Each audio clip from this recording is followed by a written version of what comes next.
사울이 주의 제자들에 대하여 여전히 위협과 살기가 등등하여 대제사장에게 가서 다메섹 여러 회당에 가져갈 공문을 청하니 이는 만일 그 도를 따르는 사람을 만나면 남녀를 막론하고 결박하여 예루살렘으로 잡아오려 함이라.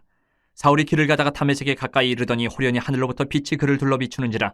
땅에 엎드려져 들음에 소리가 있어 이르시되 사울아 사울아 내가 어찌하여 나를 박해하느냐 하시거늘 대답하되 주여 누구시니까 이르시되 나는 내가 박해하는 예수라. 너는 일어나 시내로 들어가라. 내가 행할 것을 내게 이를 자가 있느니라 하시니 같이 가던 사람들은 소리만 듣고 아무도 보지 못하여 말을 못하고 서 있더라. 사울이 땅에서 일어나 눈은 떴으나 아무것도 보지 못하고 사람의 손에 끌려 다메섹으로 들어가서 사흘 동안 보지 못하고 먹지도 마시지도 아니하니라. 그때에 다메섹에 아나니아라 하는 제자가 있더니 주께서 환상 중에 불러 이르시되 아나니아야 하시거늘 대답하되 주여 내가 여기 있나이다 하니 주께서 이르시되 일어나 직가라 하는 거리로 가서 유다의 집에서 다섯 사람 사울이라 하는 사람을 찾으라. 그가 기도하는 중이니라.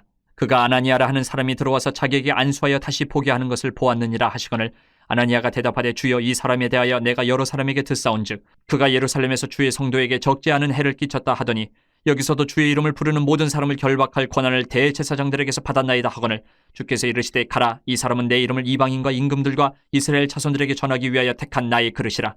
그가 내 이름을 위하여 얼마나 고난을 받아야 할 것을 내가 그에게 보이리라 하시니 아나니아가 떠나 그 집에 들어가서 그에게 안수하여 이르되 형제 사울아 주곧 내가 오는 길에서 나타나셨던 예수께서 나를 보내어 너로 다시 보게 하시고 성령으로 충만하게 하신다 하니 즉시 사울의 눈에서 비늘 같은 것이 벗어져 다시 보게 된지라. 일어나 세례를 받고 음식을 먹음에 강건하여지니라.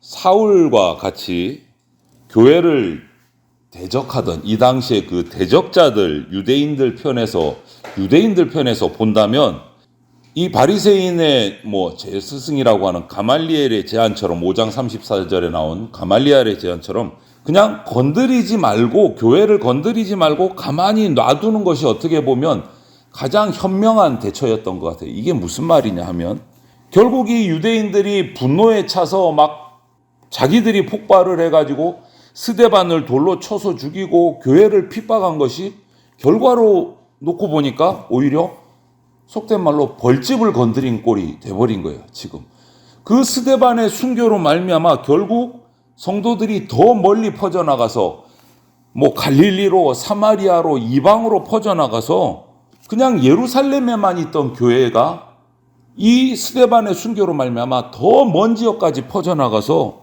복음이 더 멀리 퍼지는 시작점이 돼버린 거예요.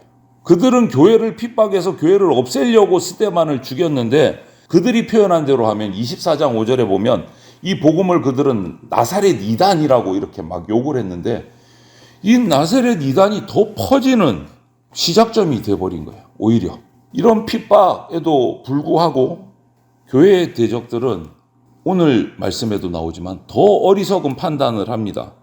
더 핍박을 해요. 그러다가 더 큰 치명타를 오늘 맞습니다. 그 얘기를 오늘 한번 살펴보려고 합니다. 오늘 등장하는 다메섹이라는 동네가 나옵니다. 다메섹은 지도를 찾아보면 예루살렘에서 약간 북동쪽으로 한 240km, 오늘날로 말하면 한 240km 정도 떨어진 곳에 있는 오래된 도시예요. 한번 생각을 해보십시오. 지금 있어서도 240km면 거의 서울, 부산의 중간쯤, 반쯤을 가야 되는 상당히 먼 거리예요. 오늘날도 그렇게 가려면은 그것도 또 하루 날을 잡고 이렇게 막 가야 되는 상당히 먼 거리인데 사울이라는 이 대적자는 단지 딱 하나 교회를 핍박하겠다는 그 일념으로 자청해서 내가 다메섹까지 가겠다. 가서 그리스도인들을 내가 잡아가지고 오겠다. 자청을 합니다. 그래서 대제사장들에게 가서 공문을 요청합니다. 그래서 대제사장의 권세를 가지고 예수님을 따르는 이 교회를 결박하기 위해서 출발을 해요. 예루살렘으로 잡아오려고 다메섹으로 그 먼 곳으로 출발을 합니다. 하지만 오늘 본문 말씀을 보면 이 사울이 손에 쥐고 있는 이 대제사장의 공문의 권세는요, 예수님의 권세 앞에서 그냥 종이 한 장밖에 안 되는 거예요. 여러분, 그런데 신앙생활을 한다고 하는 우리들 가운데도, 그리스도인들 가운데도 이 사울과 같은 어리석은 열심을 보이는 사람들이 혹가다 있어요. 자기의 직분이나 학벌이나 유명세나 어떤 권력이나 이런 것에 의존을 해서 주님은 원하시지도 않는 일을 하면서 나는 하나님과 교회를 위해서 한다 라고 하면 열심을 내는 거예요. 정말 어리석은 열심인 거예요. 그 결과 오히려 지체들을 힘들게 하고 교회를 힘들게 하는 안타까운 모습이 나타나는 경우들이 있어요. 오늘 사울의 모습이 꼭 그런 거예요. 하나님을 위해서 율법을 위해서 한다 그러고 이렇게 그 먼 다메섹까지 자청해서 가는 이 사울의 열정은 대단한데 결국은 그것이 하나님을 위한 일이 아니다라는 거죠. 여러분, 우리가 진리를 바르게 알지 못하고 진리 가운데 온전하게 거하지 못하면 헛되고 어리석은 열심을 쫓으면서도 착각을 해요. 나는 내 신앙은 정말 좋아. 착각하고 살아가요. 오늘 이 사울의 모습이 꼭 그런 거예요. 그러고 우리가 기억해야 될 것은 오늘 이 박해자 사울의 모습이 내 모습이 될 수도 있다라는 것을 우리는 유념해야 됩니다. 내 모습이 될 수도 있다. 사울을 다시 한번 봅니다. 그는 그리스도인들을 체포해서 예루살렘까지 끌고 갈 생각이에요. 그러다 보니까 오늘 본문에도 나오지만 뒤에 혼자 가지 않은 거예요.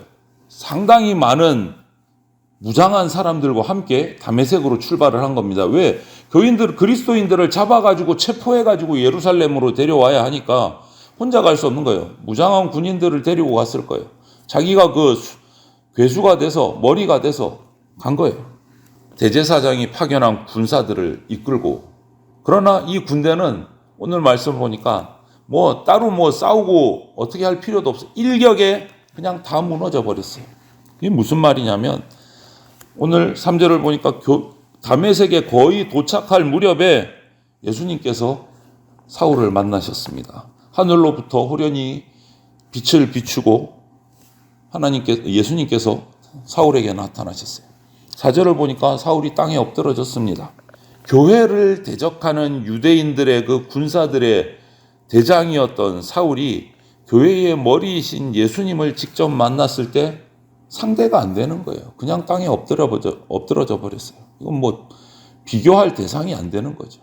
예수님은 사울이 교회를 박해한 것이 바로 나 예수를 박해한 거다 라고 4절 5절에 분명하게 밝히시고 사울에게 명령을 하십니다. 6절에 너 다메섹 시내로 들어가서 기다려라. 사울은 그 명령에 순종할 수밖에 없는 거예요.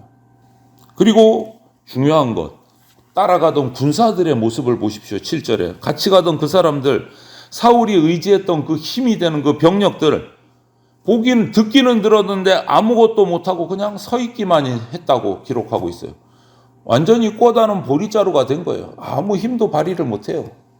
예수님의 권세 앞에서 인간의 권력은요, 얼마나 무기력한지 모르는 거예요. 오늘 우리가 이 모습에서 깨달아야 돼요. 사람이 의지하는 권세와 힘이 주님 앞에서 얼마나 우스울 정도로 무기력한지를 우리가 깨달아야 돼요. 다 잡을 거라고 얼마나 군사들이 이끌고 목에 힘을 주고 갔겠습니까? 사울이. 요번만큼은 가서 다메섹에 있는 교회를 무너뜨리고 싹 다 잡아와야지 이러고 갔을 텐데 그냥 한 방에 얼음처럼 굳어버린 거예요. 꼼짝을 못하게 돼요. 여러분, 우리 주님이 얼마나 강하시고 세상의 힘이 얼마나 헛된 것인지를 우리가 깨달아야 돼요. 이후로 이 사울은 아무것도 보지 못해서 눈을 뜨기는 떴는데 아무것도 보이는 것이 없어서 오늘 8절 9절을 보니까 사람들의 손에 이끌려서 다메섹 시내로 들어갑니다. 이 사울의 모습을 보십시오. 지금까지 그의 영적인 시력이 어떠했는지 그가 이제 가장 낮은 자리로 내려갔다라는 것을 우리가 보게 돼요. 8절에. 그리고 9절을 보니까 사흘 동안 죽은 자나 다를 바 없이 그냥 음식을 먹지 않고 있었던 거예요. 사흘 동안. 주님께서는 사울에게 예수님의 죽음과도 같은 이 사흘의 기간을 체험하게 하시고 그 이후에 예수 그리스도의 사도로 다시 거듭나서 교회의 일꾼 되게 하시려고 이런 결과를 얻게 하시는, 과정을 걷게 하시는, 박해자가 전도자가 된 거예요. 교회를 박해하던 자가 복음을 전하는 전도자로 변화시키시는 거예요. 예수님 아나니아를 부르셔서 그 박해자 사울에게 보내십니다. 아나니아의 반응도 당연하죠. 들리는 소문들이 있기 때문에 사울에 대해서 가지 않으려고 해요. 경계심이 있었지만 주님의 명령에 순종해서 사울을 찾아갑니다. 이 아나니아의 이런 순종이 있었기 때문에 이후로 사울이 바울이 되어서 다메섹에 있는 그 예수 그리스도 제자 공동체에 함께 할 수 있게 되었고 그들과 교제할 수 있게 됐고 그들과 그들의 도움으로 사명을 감당할 수 있게 되었어요. 이 한 사람의 순종이 있었기 때문에 쉽지 않은 순종입니다. 자신들을 잡으러 다니는 사람들을 가서 그에게 안수기도를 하고 낫게 한다? 쉽지 않은 거죠. 이처럼 하나님께서는 역전을 시켜서 박해자를 전도자로 세우신 거예요. 아나니아를 사울에게 보내서 사울에게 예수님께서 맡기시는 그 복음 전파의 사명을 알리고 그의 시력도 그의 기력도 회복하게 하신 거예요. 여러분, 사울의 오늘 이 본문 이 기점에 사울의 회심, 하나님의 부르심, 그거는 기독교 역사에서 정말 중요한 점이 되는 사건이에요. 사울을, 그 박해자였던 사울을 부르시고 회개하게 하시고, 이 스데반의 사울이 그 죽였던 스데반의 기도의 응답이에요. 땅끝까지 복음을 전파하게 하시려는 하나님의 계획이 이 사울부터 시작되는 거예요. 길게는 오늘 본문이 포함된 이 9장 1절부터 31절까지 사울의 회심의 내용이 기록이 되어 있고, 또 사도행전을 보면 9장, 오늘 9장, 또 뒤에 가면 22장, 26장, 세 번이나 이 한 사람의 회심의 모습이 세 번이나 기록되어 있어요. 그리고 한 사람이 회개하는 것이 9장 전체를 다 기록하고 있어요. 길게, 그리고 세 번이나 사울 한 사람의 회심을 언급했어요, 성경은. 이것은요, 유대인 중심의 복음이 이제 이방으로, 전 세계로 나가겠다라는 예수님의 선교의 열정이 나오는 변곡점이에요. 너무너무 중요하기 때문에 이렇게 많은 분량으로 이야기하고 계신 거예요, 성경에서. 예수 믿는 자를 죽이려고 다메섹으로 가던 그 배교의 걸음을 이제 완전히 역전시키셔서 바꾸셔서 예수님을 전하기 위해서 로마로 가는 선교의 걸음으로 바꾸시는 그 시작점이 바로 이 사도행전 9장 사울의 회심의 장면인 거예요. 여러분, 사울이 교회를 막 핍박하고 그리스도인들을 박해한 것 정당화될 수 없습니다. 이거는 큰 죄죠. 큰 잘못입니다. 그가 교회를 핍박한 이 이유를 살펴보면 어리석었어요. 율법에 대한 열심은 있었고 하나님에 대한 사랑은 너무너무 컸고 이스라엘에 대한 사랑도 대단했는데, 열심은 대단한데 말씀을 제대로 몰랐어요. 그것 때문이었어요. 그래서 그 중심을 보시고 예수님께서 사울을 만나주시고 그를 변화시켜서 복음의 사도로 사용하신, 여러분, 하나님은 교회를 보호하십니다. 이렇게 박해자를 전도자로 바꾸실 정도로. 그리고 그 각 사람에게 가장 좋은 방법을 사용하셔서 보호하시고 들어서 사용하시는 분이 하나님이세요. 오늘 박해자 사울을 전도자로 바꿔서 사용하신 것처럼. 그래서 이처럼 인간의 모든 지혜 위에 그것과 비교되지 않는 뛰어나신 그 주님을 우리가 기억하고 기뻐하고 찬양하고 그분의 말씀을 바르게 이해하고 배워서 오늘도 우리가 주님을 향해서 올바르게 나아가고 복음을 바르게 전하는 그런 전도자의 삶을 우리도 살아갈 수 있게 되기를 주님의 이름으로 축원을 드립니다. 아멘.